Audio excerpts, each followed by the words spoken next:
Et bonjour, je vais vous présenter mon futur projet de création d'une terrasse en bois sur pilotis, réalisée avec un logiciel d'architecture, pour expliquer à ceux qui ne savent pas trop comment faire, comment réaliser une terrasse en bois. Donc, dans un premier temps, donc j'ai pris soin de dessiner ma maison sur le plan, sur le logiciel. Vous voyez ici. Hein, donc voilà. Et donc ma terrasse en bois que je vais faire donc fera 60 mètres carrés avec un retour et des marches, des escaliers qui donneront accès à la porte d'entrée. Voilà, je vais laisser une partie ouverte de ce côté-ci de façon à pouvoir sortir sur le terrain, parce qu'après il y aurait de la terre qui arrivera juste le long de la terrasse là, en bois.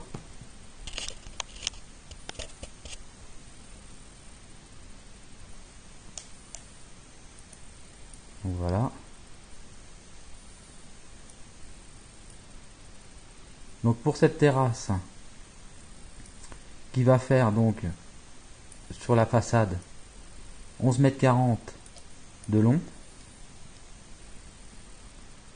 sur 3 mètres de large, en largeur comme ceci là. Je ne sais pas si vous voyez avec la souris. Voilà. Et donc de l'autre côté, au niveau de mon retour, il y aura 2 mètres 50 environ.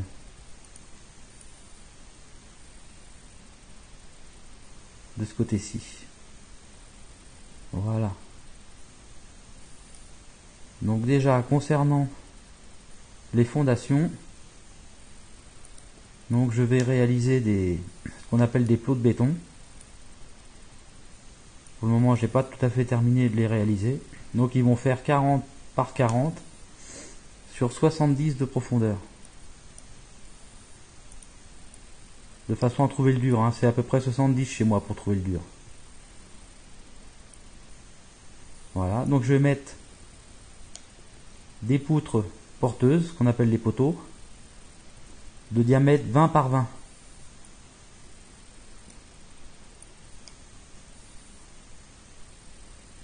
Voilà, des poteaux de renfort de chaque côté pour la stabilité.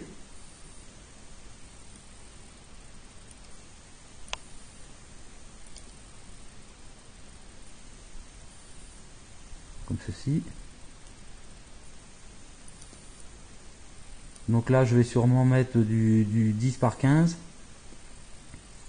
en renfort, ça c'est suffisant au niveau de mes poteaux. Donc chevillé avec des tire-fonds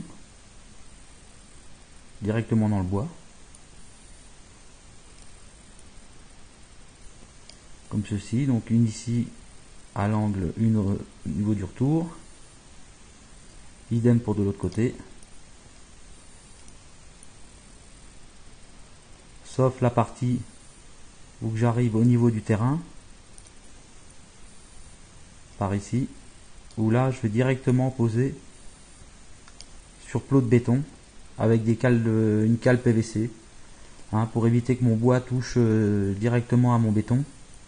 Donc je vais mettre des cales.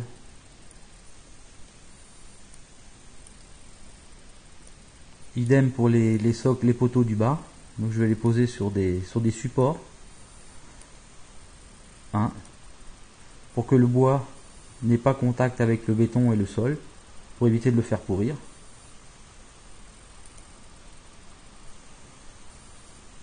Donc ici je mettrai des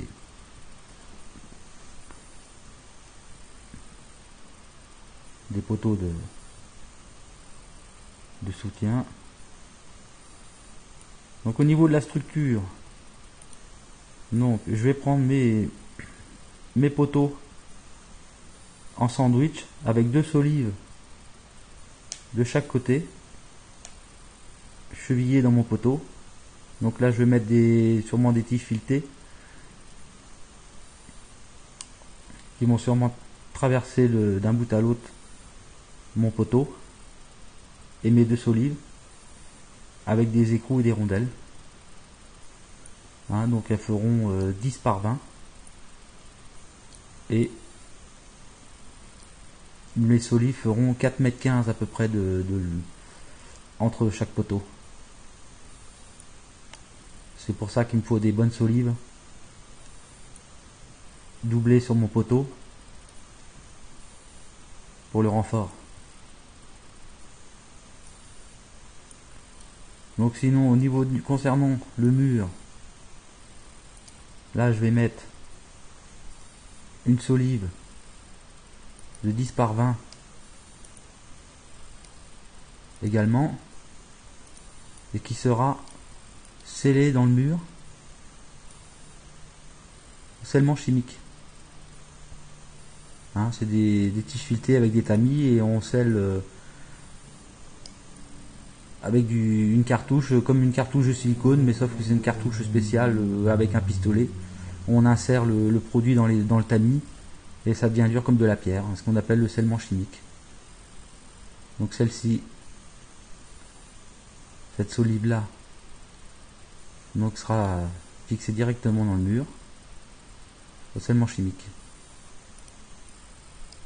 Voilà. Donc concernant mes solives,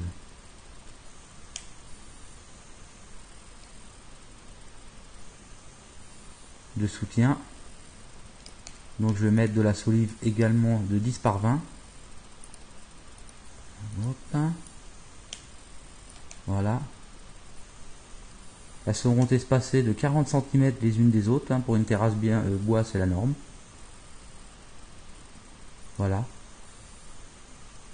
Ces solives feront également 10 cm de large par 20 de haut et seront fixées directement sur ma solive murale par le biais de sabots, du sabot